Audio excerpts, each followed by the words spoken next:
tribulations, my pattern, active vibes, Benito Kivenchi, baby, and the tendereza brain. Are expensive, kusha kungengota, ndiye wandinota, dai angondida, ndoda kumungona, zuwa parno kusha, usiku ndakarara, ndiye wandorota, inoshua ini naye tikudanana, tichidanana, tichinzwanana, kwete kutukana,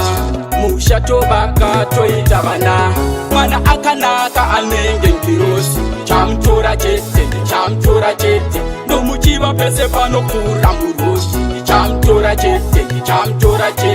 mwana akanaka anenge nkirosi, chamtora chete, nomuchiva pese pano kura murosi, chamtora chete, ahambopa akabuda mangu mumusoro, ndiye andichinja kamuitiro, andiviringisa kamufundiro, ndatatokadzikana ana nerudo, inoshua ini naye tikudanana, tichinzwanana, kwete kutukana, mushatobaka toitabana, mwana akanaka anenge nkirosi, chamtora chete, nomuchiva pese pano kura murosi, chamtora chete, mwana akanaka anenge nkirosi, chamtora chete, nomuchiva pese pano kura murosi, chamtora chete, ari expensive kosha kungengota, ndiye wandinota, dai angondida, ndoda kumungona, zuwa parnobuda, usiku ndakarara, ndiye wandorota, inoshua ini naye tikudanana, tichinzwanana, kwete kutukana,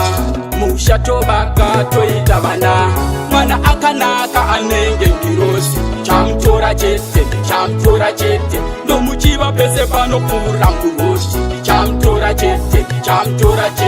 mwana akanaka anenge nkirosi, chamtora chete, nomuchiva pese pano kura murosi, chamtora chete, ahambopa akabuda mangu mumusoro, ndiye andichinja kamuitiro, andiviringisa kamufundiro, ndatatokadzikana ana nerudo, inoshua ini naye tikudanana, tichinzwanana, kwete kutukana, mushatobaka toitabana, mwana akanaka anenge nkirosi, chamtora chete, nomuchiva pese pano kura murosi, chamtora chete, mwana akanaka anenge nkirosi, chamtora chete, nomuchiva pese pano kura murosi, chamtora chete.